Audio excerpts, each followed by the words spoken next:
gente! Voltei!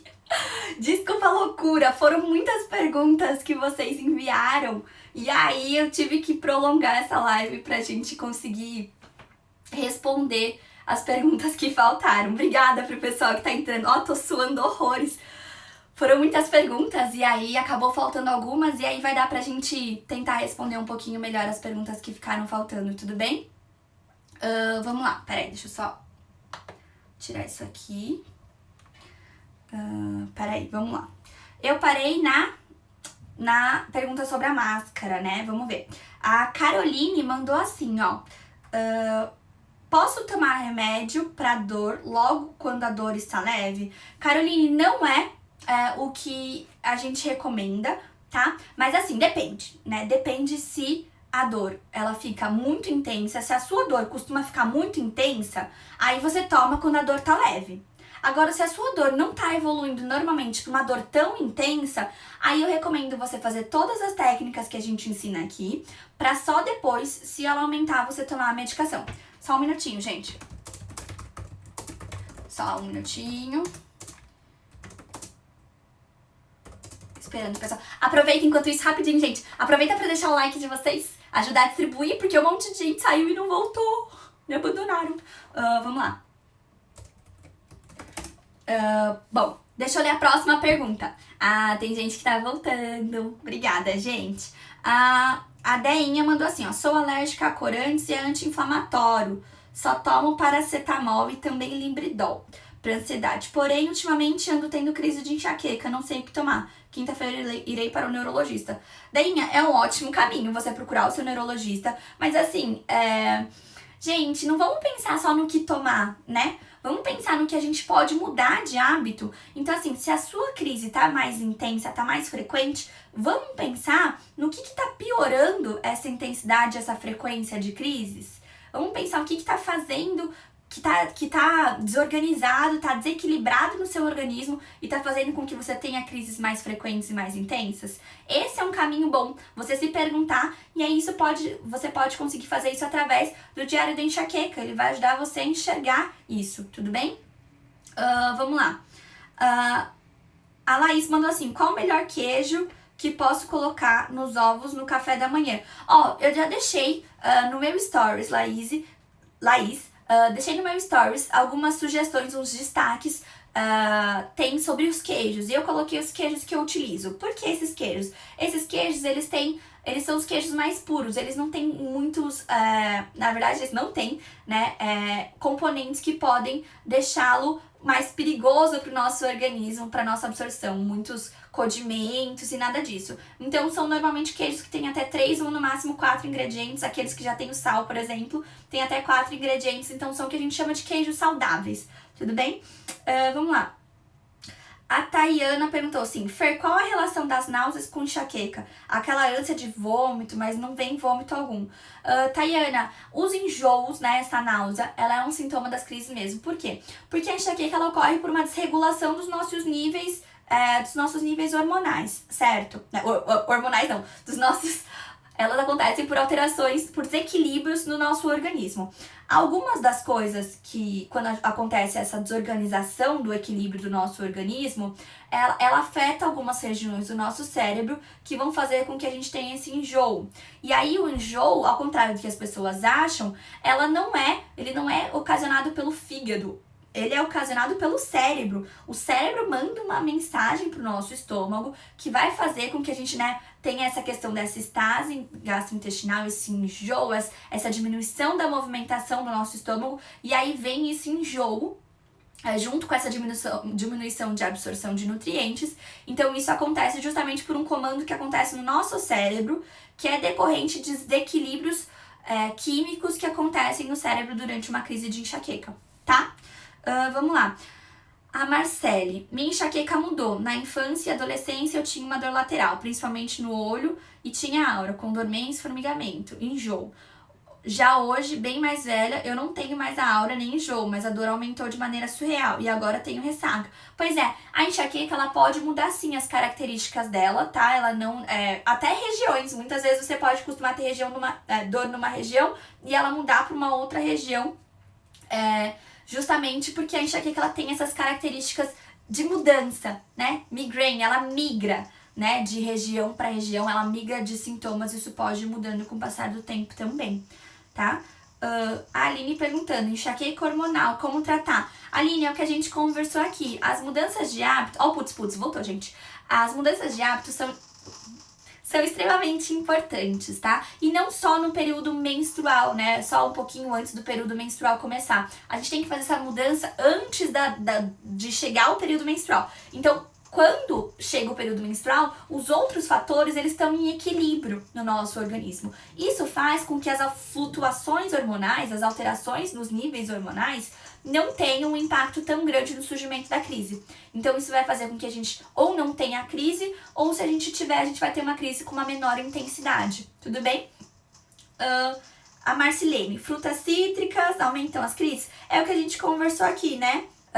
As frutas cítricas, elas podem ter uma relação, né, com alterações na absorção do cobre, e o cobre em excesso, ele tem uma relação com aminas vasoativas que vão levar ao processo de vasodilatação dos vasos sanguíneos, e esse aumento do calibre dos vasos sanguíneos, essa variação do calibre dos vasos sanguíneos pode deflagrar uma crise de enxaqueca, tá? Então isso pode estar acontecendo justamente por conta das frutas cítricas. Fer, não posso mais comer nenhuma fruta cítrica.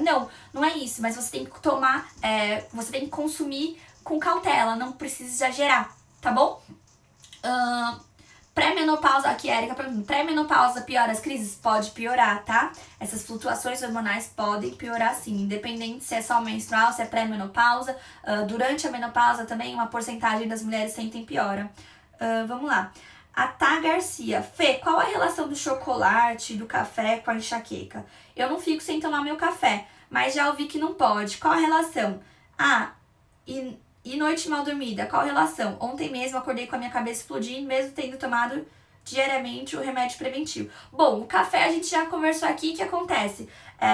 O café, ele é uma substância estimulante, né? A cafeína é uma substância ainda mais estimulante que é presente no café.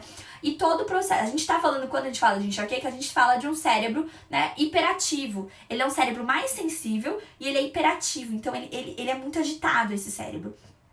E quando a gente tá falando do café, a gente toma um estimulante. Pra que a gente vai estimular um cérebro que já é estimulado e é mais sensível? Então, quando a gente consome esse café, a gente pode ter crises de enxaqueca. Fer, mas por que tem remédio que tem cafeína na composição e a gente é indicado para o tratamento da enxaqueca? Por quê? Porque a cafeína, em doses pequenas, ela pode potencializar o efeito do analgésico. Mas quando a gente toma ele todos os dias, isso perde esse efeito que potencializaria o analgésico. Isso passa a ser um vício, porque a gente vicia no café, tá? E aí, se a gente tenta retirar do nada, a gente pode ter o que a gente chama de síndrome, como se fosse uma síndrome de abstinência mesmo, né? Uma cefaleia por retirada da cafeína. Então, é importante fazer essa retirada com cuidado. Eu fiz um vídeo que fala sobre como fazer essa retirada de uma forma tranquila, sem gerar estresse e mais ansiedade pra você. Fê, é obrigatório tirar a cafeína? Não. Quando que a gente vai pensar em não tirar? De uma forma geral, a gente recomenda a retirada da cafeína. Quando que a gente vai pensar em não retirar essa cafeína? Quando esse café tem um significado afetivo, emocional muito grande pra você. Aí a gente vai fazer aquilo que a gente conversou na outra live. A gente vai pensar num descafeinado, que você vai ver que já não é a mesma coisa. Isso vai diminuir a sua vontade de tomar esse café. E a gente vai diminuindo a dose desse café dedinho por dedinho. Tudo bem? Vamos lá. Deixa eu ler alguma das perguntas que você colocou assim. Não me dei bem com medicamentos preventivos. O que posso fazer se não posso tomar os preventivos? Ana Lúcia, mudança de hábito. Partiu mudar de hábito. Faz um diário da enxaqueca, identifica quais são os fatores que estão em desequilíbrio no seu organismo e a partir daí começa a fazer as mudanças que são necessárias. Se você precisar de ajuda, conta comigo. Vamos lá. A Erika colocou assim, ó. Tenho enxaqueca todos os dias. Sei que meu gatilho é quando fico nervosa. Fico nervosa por algo que acontece todos os dias. Aí ela deu risada. Aí comentou assim: ataca sempre do mesmo lado esquerdo, tomo Naramig todos os dias. Antes o Naramig, em meia hora ele fazia efeito. Hoje leva de 1 a 2 horas para começar a aliviar. Isso quer dizer que meu organismo já está se acostumando com o remédio e não está mais fazendo efeito como antes? Pode ser, tá? Normalmente o Naramig demora de 30 minutos a 1 hora mesmo. Agora, se ele está demorando mais de 2 horas, pode ser que seu organismo esteja começando a se adaptar a essa medicação, tá? Então, é sempre importante você trabalhar o preventivo. Se você já sabe o que desencadeia a sua enxaqueca, se você já sabe que é o estresse que faz com que você tenha a crise de enxaqueca, então a melhor saída é você tentar controlar esse nível de estresse. Fer, como que eu faço isso? Através de exercícios respiratórios, mindfulness, né, meditação, técnicas de relaxamento. Isso pode ajudar você a se sentir menos estressada e aí evitar uma forte intensidade dessa sua crise de enxaqueca. Além disso, a atividade física também vai diminuir esse seu nível de estresse, proporciona uma liberação de serotonina, uma sensação de bem-estar. Isso vai diminuir também as crises de enxaqueca. Tudo bem? Vamos lá. A Fernanda perguntando sobre queijos e vinho. Quais são os melhores? Quais faz menos mal? Bom, os queijos a gente já falou aqui, né? Eu já deixei os posts dos queijos. Agora a questão do vinho é assim, alguns estudos mostram muito uma relação da enxaqueca com vinho tinto, mas eu vou falar por quê, eu tava até discutindo isso outro dia, porque não tem estudos fazendo, que observam, porque o vinho tinto é o vinho mais conhecido, mas por exemplo, não tem estudos que foram realizados com vinho branco ou com vinho rosé, aí a gente acha que, então o branco ou o rosé tá tranquilo, posso tomar, e não necessariamente, a questão é que falta estudos sobre esses outros tipos de vinho. De uma forma geral, os vinhos eles têm o tanino. E esse tanino pode ter uma relação sim com as crises de enxaqueca, tá? Só que a gente encontra esse tanino mais no vinho tinto. Por isso que a gente fala mais de vinho tinto. Mas a gente não tem um estudo que comprove que o vinho tinto é pior que o branco ou que o rosé, por exemplo, para quem sofre com enxaqueca. A Rê perguntando assim, se eu suplementar melatonina depois que parar, posso sofrer diminuição na produção? Pode, com certeza. Por quê? Porque você está ingerindo, embora a melatonina possa ajudar na qualidade do seu sono, você vai estar ingerindo algo sintético, né? Uma melatonina pronta. O seu organismo não vai precisar produzir melatonina. E aí ele vai falar assim, pra que eu vou produzir melatonina se tá colocando melatonina pronta pra mim?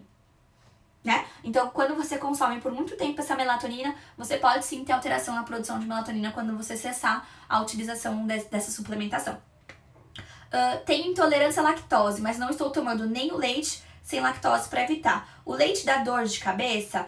O leite ele é potencialmente alergênico, então quer dizer que você pode ter algum nível de alergia desse leite e ele também é inflamatório. Então, o que acontece? A gente costuma pedir a retirada desse leite justamente por ele ter esse potencial inflamatório, tá?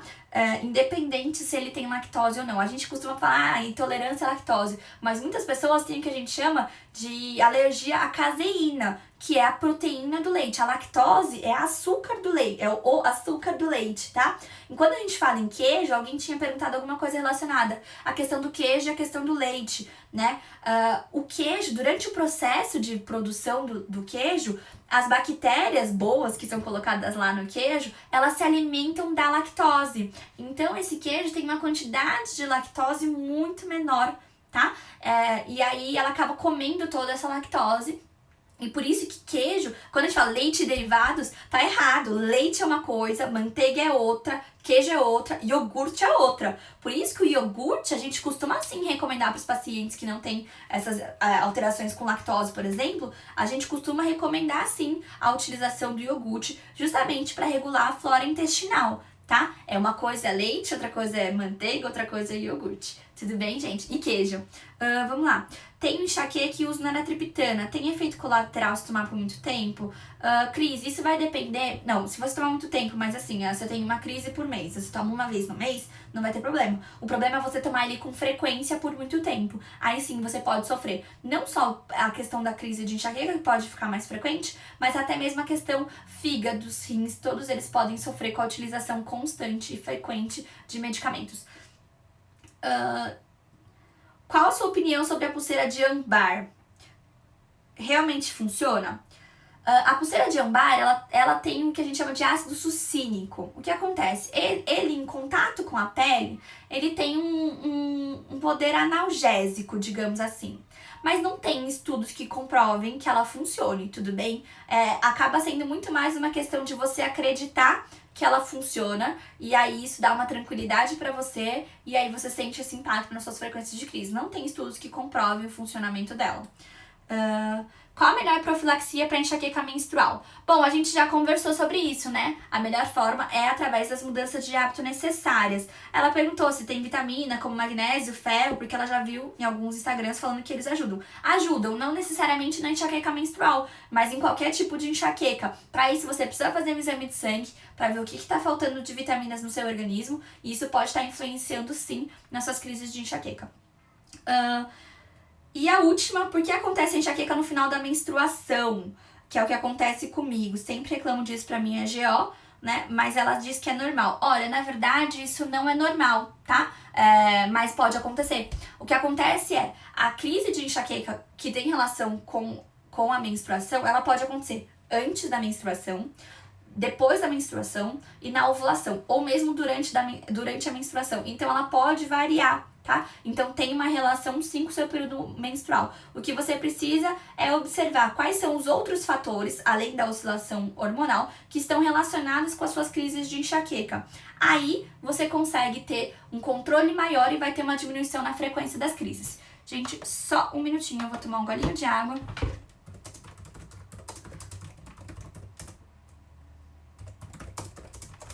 Um minutinho só. Vamos lá.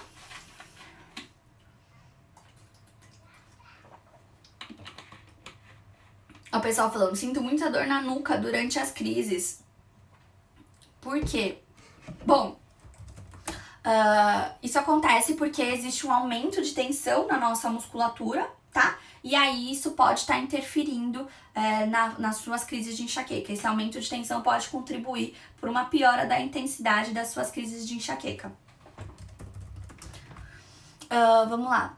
Faz tratamento com topiramato, melhorou muito. Tem muitas pessoas que lidam muito bem, que conseguem conviver muito bem com topiramato. Tem outras pessoas que têm um efeito colateral muito grande dessa medicação e aí não conseguem equilibrar com essa utilização do topiramato. Vamos lá. Gente, ainda tem mais perguntas que vocês estão enviando agora. Eu vou pedir pra vocês deixarem essas perguntas e mandarem elas no Fer Me Explica no próximo domingo. Vou agradecer vocês por terem entrado de novo. Por mim, eu continuava aqui com vocês por mais 1 hora, sem problema nenhum. Mas eu tenho atendimento agorinha, então a gente vai ter que interromper a live aqui. Essas perguntas que não foram respondidas, vocês não esqueçam de deixar pra mim no domingo, onde eu faço o post do Fer Me Explica. Domingo que vem eu vou postar de novo, vai ter story de novo pra vocês mandarem lá. Muito obrigada, gente, por estar aqui comigo de novo. É muito bom poder fazer essa troca com vocês. Não esqueçam de mandar as perguntas e a gente se encontra na próxima live na quinta-feira pra gente fazer mais um bate-papo super bacana, tudo bem? Até lá, gente. Muito obrigada.